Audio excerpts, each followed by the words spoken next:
ये कहानी शुरू होती है एक ऐसी दुनिया से जो पहले से ही बिखर रही थी। कई सालों से इंसान हालात से, गरीबी से और आपस की जंग से लड़ रहे थे। जलजला, तूफान और वोल्केनोस फटने की वजह से ये दुनिया तबाह हो रही थी। इन सारी चीजों से तो इंसानों ने सरवाइव कर लिया, लेकिन फिर अचानक हुआ एक बहुत ही अजीब हमला। रात के अंधेरे में मैरी अपनी सोल्जर्स की एक टीम लिए आसमान में एक फ्लेयर लॉन्च करती है, जिससे मैदान में रोशनी हो जाती है और दूर से एक कान फाड़ देने वाली चीख सुनाई देती है। ये आवाज ब्रेकर की है। ये वो बड़े बड़े और खतरनाक मॉन्स्टर्स हैं जो दुनिया की तबाही के बाद जमीन को फाड़कर जमीन के नीचे से निकल आए थे। जैसे ही ये मॉन्स्टर्स हमला करते हैं, मैरी और उसकी पूरी टीम्स अपनी जान की बाजी लगाकर इन मॉन्स्टर्स से लड़ने लग जाती हैं। जिसके बाद यहाँ से कहानी सीधा 15 साल आगे चली जाती है। दुनिया अब पूरी तरह बदल चुकी है। मैरी अब भी जिंदा है और अपने पति जॉन और उनकी छोटी बेटी विला के साथ रह रही है। क्योंकि मैरी एक सोल्जर है, वो अक्सर मिशन पर रहती है, इसीलिए विला को पढ़ने और सिखाने की जिम्मेदारी जॉन की है। जॉन इस टाइम विला को समझा रहा था ब्रेकर्स के बारे में। विला पूछती है कि क्या ये एलियंस हैं?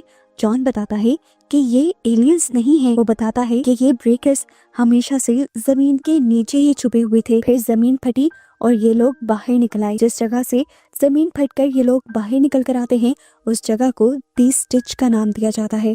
ये जो अभी एटॉमिक हमले हुए हैं, उन्हीं की वजह से वो बैरियर टूट गए, वो स्टिच खुल गए, जहाँ से ये ब्रेकर्स आने लगे। खैर, विला को भी इन ब्रेकर्स के बारे में सुनने में कोई इंटरेस्ट नहीं था। वो अपने डैड से कहती है, मुझे किसी हीरो की कहानी सुनाए ना, चलें कोडियक की ही कहानी सुना दें। कोडियक एक लेजेंडरी हीरो था, जिसके बारे में कहा जाता है कि उसने अपनी कुल्हाड़ी की एक वार से 100 ब्रेकर्स को मार गिराया था। मैरी भी जब घर आती है तो वो विला को बहुत सी चीजों की कहानियां सुनाती है, जिस तरह फूलों की, जानवरों की और रंगों की। लेकिन इस तबाह हुई दुनिया में ये सारी चीजें खत्म हो गई थी। ये लोग अपना फैमिली मूवमेंट एंजॉय कर रहे थे कि एकदम से उनकी पूरी बिल्डिंग जोरदार झटके के साथ हिलने लगती है। बाहर मिलिट्री ट्रक्स आ जाते हैं और अनाउंसमेंट होती है कि उन्हें फौरन यहाँ से निकलना पड़ेगा, क्योंकि यहाँ पर भी अब ब्रेकर्स आ रहे हैं। ये लोग जो इस टाइम विला की बर्थडे मनाने की तैयारी कर रहे थे, एकदम से सारा माहौल बहुत ही ज्यादा गर्म हो जाता है। मैरी जल्दी से विला को गिफ्ट देती है और फिर फौरन यहाँ से निकल जाती है। ये लोग जब नीचे पहुँचे तो मैरी को पता चला कि इस मर्तबा बहुत ही सख्त रूल्स बनाए गए थे। सोल्जर्स को अलग गाड़ियों में जाना था और उनकी फैमिलीज को अलग। इस तरह मैरी अपनी टीम के साथ चली जाती है और जॉन और विला दूसरे लोगों के साथ ट्रक में चले जाते हैं। रास्ते में एक आदमी जॉन के पुराने जख्म को देखकर डर जाता है। उसे लगता है कि जॉन इन्फेक्टेड है। इस दुनिया में अगर वो मॉन्स्टर्स यानी ब्रेकर्स किसी भी इंसान को काट लेते थे तो उसे इन्फेक्टेड कर देते थे और फिर वो इन्फेक्टेड हुए इंसान एक अजीब से मॉन्स्टर्स में बदल जाते थे, जिन्हें हाइब्रिड कहा जाता है। जॉन सबको यकीन दिलवाने की कोशिश करता है कि वो इन्फेक्टेड नहीं है। यहाँ तक कि वो तो लोगों से ये भी कह देता है कि अगर मेरे अंदर इन्फेक्टेड लोगों वाला कोई एक भी असर नजर आ गया तो मैं खुद ही अपनी जान ले लूंगा और बाकी सबकी जानों को सेफ रखूंगा। ट्रक अंधेरे रास्तों से गुजर रहा है और बाहर धमाकों की आवाजें आ रही हैं। डर को कम करने के लिए लोग कोडियक की कहानी डिस्कस करने लगते हैं। जॉन विला को समझाता है कि इस कहानी में लड़ाई मैटर नहीं की थी, असल चीज वो उम्मीद है जो कोडियक के अंदर थी और उसी उम्मीद के चलते उसने सभी लोगों को मार दिया था और हमें भी वही उम्मीद रखनी होगी। इन सारी बातों को करते हुए विला सो जाती है, लेकिन अचानक गोलियों और चीखों की आवाजें उसकी आंख खोलती हैं। ट्रक अब रुक चुका था। ट्रक के अंदर सन्नाटा छा जाता है। अचानक ट्रक की लोहे की दीवार को चीरते हुए एक बड़ा सा पंजा अंदर आता है। वो एक औरत को पकड़ता है और खींचते हुए अंधेरे में ले जाता है। जॉन समझ गया था कि ये ट्रक भी अब खतरा बन चुका है, इसलिए विला को लेकर वो इस ट्रक से भाग जाता है। पर बाहर निकलते ही उन्हें ऐसा फील हुआ था कि यहाँ निकलकर भी उन्होंने गलती कर दी, क्योंकि बाहर का मंजर बहुत ही ज्यादा भयानक था। एक मॉन्स्टर ने एक बच्चे को खींच लिया था और उसकी माँ अपने बच्चे के लिए चीखती रह गई थी। यहाँ पर बहुत सारे ब्रेकर्स थे, जिनसे बचने के लिए ये लोग एक दूसरे ट्रक के नीचे जाकर छुप जाते हैं। और यहाँ पर भी जैसे ही एक ब्रेकर उन्हें देखने वाला होता है तो यहाँ एक सोल्जर आकर पहले ब्रेकर को गोली मारता है, लेकिन गोली से जब उसका कुछ नहीं होता तो अपनी तलवार निकालते हुए वो बहादुरी से उस ब्रेकर का सर काट देता है। सोल्जर ने अपना हेलमेट उतारा तो पता चला कि वो मैरी थी। उसी ने अपनी फैमिली को बचाया था। वो उन्हें फौरन जंगल की तरफ भागने का ऑर्डर देती है और जॉन और विला यहाँ से भागने लग जाते हैं। भागते हुए विला इस जंग की असलियत देखती है। लाशों के ढेर और जख्मी लोग। यहीं पर वो देखती है कि एक बूढ़ा आदमी भी उस ब्रेकर के काटने से इन्फेक्टेड हो चुका था।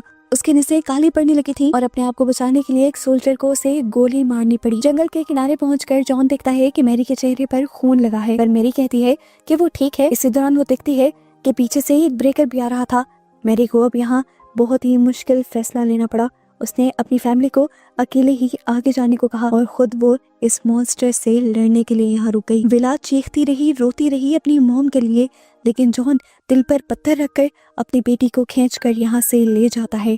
सुबह होते होते जॉन और विला समुद्र के किनारे पहुंच जाते हैं, जहाँ जॉन ने एक बोट छुपा रखी थी, लेकिन वहाँ एक आदमी भी आ जाता है जो इस टाइम डर से कांप रहा था। उसके पास एक बंदूक भी थी, जो दिखाते हुए वो इन दोनों से कहता है कि मैं भी तुम्हारे साथ इसी बोट में बैठूंगा। जॉन जानता था कि ये बोट बहुत छोटी है, 3 लोगों का बोझ ये नहीं सह पाएगी। जॉन बहाना बनाता है और केविन को यहाँ से दूर ले जाता है। हमें दिखाया नहीं जाता, लेकिन यहाँ पर सब कुछ समझ आ जाता है कि जॉन ने अपनी बेटी को बचाने के लिए उस आदमी को मार दिया था। वो अकेला वापस आता है और विला को लेकर समुंदर में निकल जाता है। वो एक सुनसान आइलैंड पर पहुंच जाते हैं और यहाँ पर 1 साल गुजारते हैं। इस आइलैंड पर जिंदा रहने के लिए जॉन और विला ने तरीके ढूंढ लिए थे। विला भी अब बड़ी हो गई थी और बहुत ही ज्यादा स्ट्रॉन्ग भी हो गई थी। उसके डैड उसे हमेशा ब्रेकर्स से लड़ने की ट्रेनिंग देते रहते थे। उन्होंने खुद जंगल की लकड़ियों से यहाँ पर ट्रेनिंग फील्ड बनाई थी। इनकी फैमिली में काफी सुकून आ गया था, पर अब भी जब जब ये लोग अपनी बाइनोकुलर्स से मेन लैंड पर देखते थे तो विला बहुत ज्यादा दुखी हो जाती थी, क्योंकि उसे अपनी मॉम याद आती थी। मेन लैंड पर अभी भी ब्रेकर्स ने तबाही मचाई हुई थी। जॉन विला से सवाल करता है कि ब्रेकर्स को कैसे मारते हैं। विला जवाब देती है सर काटकर, और हाइब्रिड को वो जवाब में कहती है दिमाग कुचलकर। विला अपनी ट्रेनिंग में बहुत ज्यादा मेहनत कर रही थी। वो गिरती है, उसे चोट लगती है, लेकिन वो फिर भी हार नहीं मानती और एक दिन में कई बार प्रैक्टिस करती है अपने गोल को कंप्लीट करने के लिए। विला इस टाइम जितनी ट्रेनिंग कर रही थी उसे बहुत ज्यादा प्रोटीन की जरूरत थी, और प्रोटीन को लेने के लिए वो यहाँ पर एक कबूतर के 2 अंडे चुरा लेती है और एक अंडा वहीं पर छोड़ देती है ताकि उससे वो बच्चे ले सकें। ऐसे ही दिन गुजर जाते हैं और एक दिन विला को इस आइलैंड पर रोजी नाम की एक छोटी सी लड़की मिलती है। रोजी बताती है कि उसकी फैमिली मर चुकी है और वो अकेले ही बचकर तैरते हुए इस आइलैंड तक पहुंची है। विला उसे एक गार में छुपा कर रखती है, यहाँ तक कि अपना खाना भी बचा कर उसके साथ शेयर करती है। रोजी यहाँ पर बहुत ज्यादा उदास थी, तो उसका मूड ठीक करने के लिए विला उसे यहाँ पर झूठी झूठी कहानियां सुनाकर हौसला दे रही थी। वो उसे कोडिया की भी कहानी सुनाती है, जिसने एक बार में 100 से ज्यादा ब्रेकर्स को एक साथ मार दिया था। खैर अब विला अपने घर चली जाती है और अगले दिन ये लोग दोबारा ट्रेनिंग करते हैं। ट्रेनिंग करते हुए विला नोटिस करती है कि पीछे से उसे अब अपने डैड की आवाज नहीं आ रही थी। उसने पीछे जाकर देखा तो जॉन गिर चुका था। वो उसे सहारा देते हुए घर लेकर आई और उसे पता चला कि उसे ट्रेनिंग देने के लिए उसके डैड ने कई दिन से खाना नहीं खाया था। वो अपना खाना बचा कर विला को दे रहा था ताकि उसमें ट्रेनिंग करने की ताकत बची रहे। विला को ये देखकर बहुत ज्यादा बुरा लगता है और इस टाइम उसका मूड ठीक करने के लिए जॉन उसे अपनी तलवार दे देता है, ये कहते हुए कि तुमने मेरा हौसला अब जीत लिया है। अगले दिन विला जब दोबारा उसी गार के अंदर जाती है जहाँ पर उसने रोजी को रखा हुआ था, तो वहाँ ये देखकर वो बहुत ज्यादा परेशान हो जाती है कि हर चीज वहाँ पर बिखरी हुई थी। उसे अंधेरे में खड़ी हुई रोजी दिखती है, लेकिन अब वो बच्ची नहीं रही। उसके सर की चोट इन्फेक्टेड हो गई थी और अब वो एक हाइब्रिड मॉन्स्टर बन चुकी थी। रोजी विला के ऊपर हमला कर देती है। विला अपनी जान बचाने के लिए यहाँ से भागने की कोशिश भी करती है, लेकिन गिर जाती है। वो मॉन्स्टर उसके ऊपर आ जाता है और ठीक इसी वक्त जॉन वहाँ पहुँच जाता है और गोली मारते हुए उस हाइब्रिड को मारने की कोशिश करता है, पर गोली ने कोई असर नहीं दिखाया था। तब जॉन अपनी तलवार से उसे लड़ता है और आखिर में उसका सर कुचलते हुए उसे मार गिराता है। विला बहुत ज्यादा टूट जाती है। उसकी दोस्त मर चुकी थी। जॉन उससे कहता है अभी इस वक्त रोने धोने का वक्त नहीं है। इस मॉन्स्टर की चीख से बाकी ब्रेकर्स को इस जगह का पता चल गया होगा, उन्हें सिग्नल्स मिल गए होंगे, इसलिए अब उन्हें यहाँ से भागना होगा। वो आइलैंड के दूसरे किनारे की तरफ भागना शुरू कर देते हैं। भागते भागते रास्ते में एक बहुत बड़ी दरार आ जाती है। विला तो उसे जंप करते हुए पार कर लेती है, लेकिन जॉन पीछे ही रुक गया था क्योंकि यहाँ पर रोजी का भाई भी आ गया था जो भी मॉन्स्टर बन चुका था।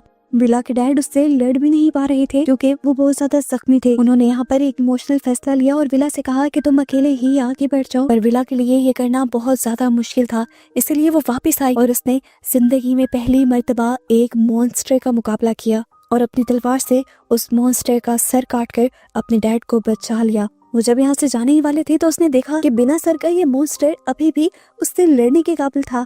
असल में विला ने उसका सर नहीं कुचला था। अपनी बेटी की हिम्मत को देखते हुए यहाँ पर जॉन भी हिम्मत दिखाता है और उठकर उस मॉन्स्टर का सर कुचल देता है, जिससे उसकी मौत हो जाती है। इस मॉन्स्टर को मारने के बाद भी खतरा टला नहीं था, क्योंकि सामने से एक और हाइब्रिड आ रहा था। जॉन तो जख्मी था, ज्यादा चल फिर नहीं पा रहा था। यहाँ विला ने ही दोबारा हिम्मत दिखाई, अपनी ट्रेनिंग का इस्तेमाल किया और भागते हुए उसने एक ही बार में इस मॉन्स्टर के सर के ऊपर कुछ इस तरह से वार किया कि तलवार से उसका दिमाग काट दिया और इस तरह एक ही बार में उसे हरा दिया। जिसके बाद वो जॉन यानी अपने डैड को सहारा देते हुए बीच पर ले आई। लेकिन बीच पर आने के बाद जॉन बोट पर नहीं बैठता, वो खामोशी से विला को अपना जख्म दिखाता है। पता चला कि उसे भी हाइब्रिड ने काट लिया था और अब वो भी इन्फेक्टेड हो चुका है। ये देखकर विला टूट जाती है। वो अपने डैड को नहीं छोड़ सकती थी, पर आखिरी लम्हों में उसके डैड उसे यही कहते हैं कि तुम एक वॉरियर हो, बिल्कुल अपनी मॉम की तरह, और आगे बढ़कर बहुत बड़े बड़े काम करोगी। वो जबरदस्ती उसे बोट पर बैठकर यहाँ से जाने को कहते हैं। विला रस्सी काटती है और खुद ही बोट को धक्का देती है। पीछे से दिखाया जाता है कि जॉन की आंखों से अब खून आना शुरू हो चुका है। वो बदलने लगा था। बदकिस्मती उसकी कि बोट नीचे उतर ही नहीं रही थी और अब उसके डैड एक पूरे मॉन्स्टर में बदल गए थे। अपने डैड से लड़ने के लिए वो खुद ही तलवार उठा लेती है, लेकिन उसे ये नहीं पता था कि उसके सामने एक मॉन्स्टर नहीं बल्कि बहुत सारे मॉन्स्टर हैं।